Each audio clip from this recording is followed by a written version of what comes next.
You guys are watching the Cowboys Report. I am Tom Downey. It's mailbag time, which means I'm asking all of your questions that came in live during our weekly live shows here at the Dallas Cowboys Report. Super chat time from Andrew. Round 1, Jahan Dotson. Round 2, Tyler Smith. Kind of think Smith's gone by the time you're on the board in round 2. That is where I would feel much more comfortable taking him than a round 1 pick. It's way too early for Tyler Smith. I don't love Dotson round 1 either. I feel like you would be passing on just as good of players, if not better players, at equal positions of need. Demetrius Seymour, would you draft Christian Watson in the second round? I feel a lot better about Watson round 2 than the round 1 buzz. I know he's big, he's athletic, he's also raw. He's not a great route runner. He hasn't had that many chances to catch passes in that offense. I get it. Someone might jump on the upside. Maybe he's DK Metcalf. Maybe he's Darius Hayward-Bay. That is not a locked and loaded, guaranteed developmental growth path for Christian Watson. The Lunatic, if we draft Linderbaum, will Joe Philbin consider moving Zach Martin to left guard and let McGovern play right guard? No. Philbin doesn't like McGovern, so it's not the case. I don't want to move Zach Martin. He's a Hall of Famer at right guard. I think he can play left guard just fine. Absolutely. But I don't want to create a potential problem by moving Martin. You move players, especially late in the process. Sometimes there are injuries. That's a very real thing. That's how Martin got hurt the first time around. So I don't really want to move Zach Martin. He's your right guard. He is the best right guard in the NFL. Don't tinker with that. Instead, you could draft left guard in round 2. I'm fine with that plan. Ethan Tyra, when asked about the Cowboys offseason, says F-, or at least F-. They've gotten considerably worse this offseason. I don't know about considerably, but they didn't get better, and that's an issue. From Freddie F., Bobby Wagner signed a 5-year deal with the Rams, bro. Yes, he did. If you watched our news rumors video from Thursday evening, we broke that down for you guys. It was a 5-year, $50 million deal for Wagner, which the Cowboys would never. From Jerry's extra kid. If Kyle Hamilton is on the board, would you take him? Hell yeah, I would. I'm glad someone asked about Kyle Hamilton, by the way, because, hey, I love safeties. The Kyle Hamilton discourse is absolutely out of control. I would sprint to the podium with the card saying Kyle Hamilton in my hand. Every draft analyst, even those now currently not, for the most part, not quite everyone, but everyone a bit hyperbolic there, agreed he's a great talent. He can cover, he can stop the run, everything is awesome. Then he ran a not great 40, and you're like, oh no, he sucks. What are you talking about? First off, Kyle Hamilton is an elite athlete.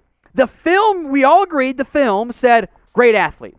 The testing numbers, despite not being a great 40-yard dash and having some iffy agility numbers, those say great athlete. I like to use the relative athletic scores, RAS, because relative matters. A 4.59 40-yard dash for a 5'11", 200-pound safety would not be great. For a 6'4", 220-pound safety, who, by the way, has great explosion and showed his range on film, yes. I don't understand how we've gone from, Kyle Hamilton's the top 5 player in this year's class for, pretty much everyone to, maybe he shouldn't go be safety 1.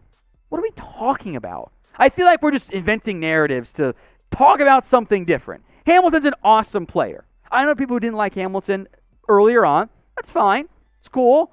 But if your takeaway film-wise was, hey, Hamilton's awesome, like mine was, there is literally nothing that should have changed your mind on that. He's still a fantastic athlete. He's an awesome football player. He would be my dream draft pick for the Cowboys. That or a future franchise left tackle.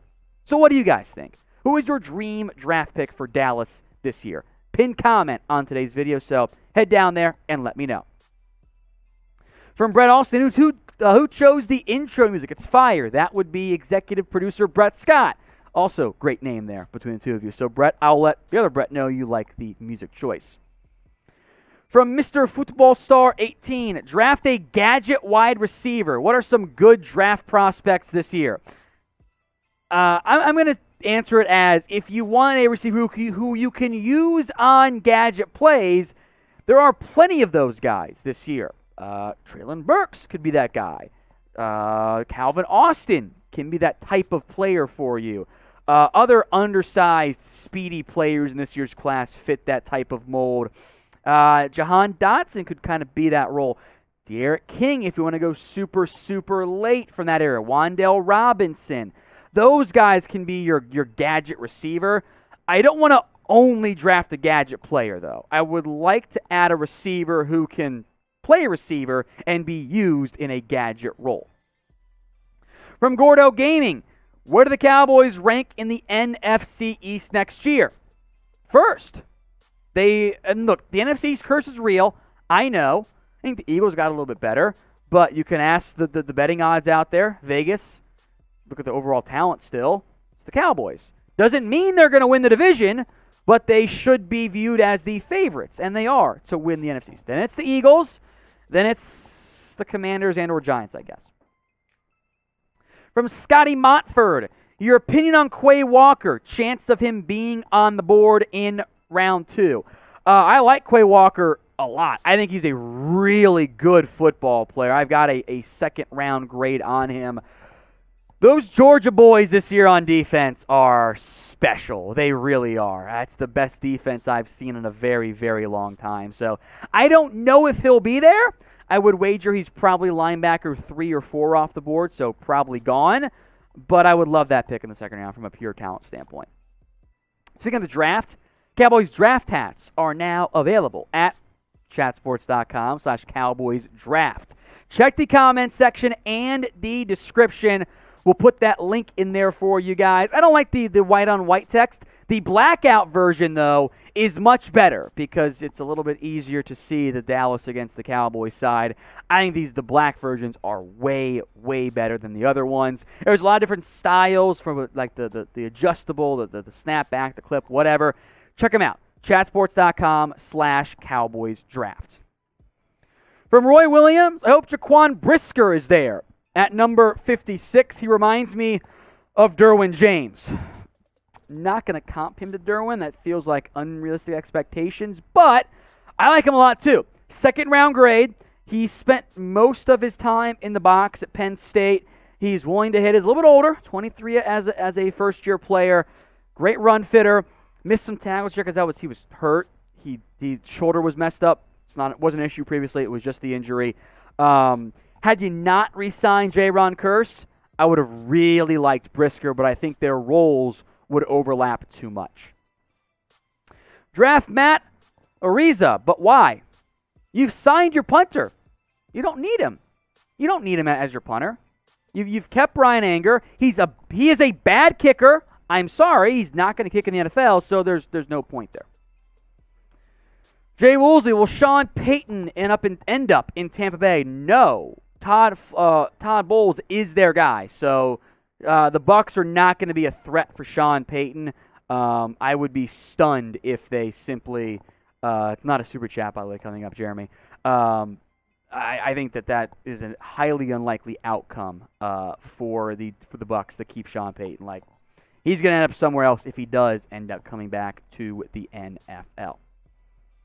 From Dak for MVP, should do a fan mock draft. We will do that. We've done that in the past, probably 2 weeks, I'd say. Before the NFL draft, we will do a fan-led mock draft where you guys get to make the picks, so be aware of that. And make sure you guys are subscribed to tune in for it. We've got daily Dallas Cowboys videos, weekly live shows, and yes, we will do the Cowboys fan-led 7-round mock draft. If you want that, subscribe. That way you don't miss out on it at all. Lone Wolf, not a super chat. Would you have done the Wagner deal? Good question. It just says super chat up top. I would lean towards, I need to see the guaranteed money. I'll take the same cop-out answer that producer Jeremy gave to me earlier. I want to see the guaranteed money. If you can bail on it after 2 years, sure. The Cowboys would never have, so I kind of got over it. The deal that intrigued me the most, really, might have been Kaiser White, 1 year, $5 million. That one was pretty interesting. From Roger Moore, who are the day 2 or 3 interior linemen or editors that could make a year 1 difference in your opinion? It's a great question, my friend. Interior offensive lineman, if you trust the off-the-field stuff with Ed Ingram, that is a decent name to keep an eye out for. Other interior linemen, if you like, in terms of like being instant impact helps. Let me get my board up here. Maybe Jamari Saller, the Georgia kid, Sean Ryan out of UCLA, Dylan Parham, Cole Strange. Those guys might need a little bit more time, but I'm intrigued there. Luke Fortner out of Kentucky, another name there. Edge rushers, there's a lot of guys on day 2. Some possible day 3 names. I think it might be a bit thin by that point. Maybe somebody like a Nick Bonito slides to the 4th round. That would intrigue me. I don't think it's the 4th, probably more 3rd round. Travis Jones is a defensive tackle. Yeah, that'd be great there. I assume you meant interior, you meant offensive guard there. If you meant defensive tackle, good point there, Chugs. Definitely Travis Jones. Fidarian Mathis, I think, could be a good fit for you as well on day 2. Perion Winfrey. I don't like DeMarvin Leal all that much, by the way. All right, Derek Dixon. Sign Cam Newton as a backup.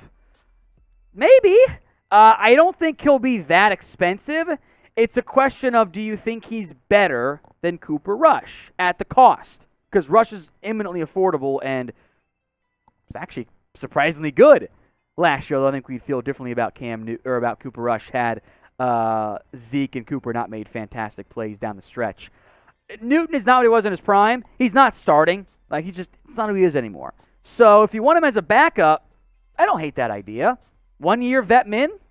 Sure, I'm always down for those types of guys. What do you guys think, though? Do you want to sign Cam Newton? Type in S for sign or type in P for pass. Let me know in the comments section.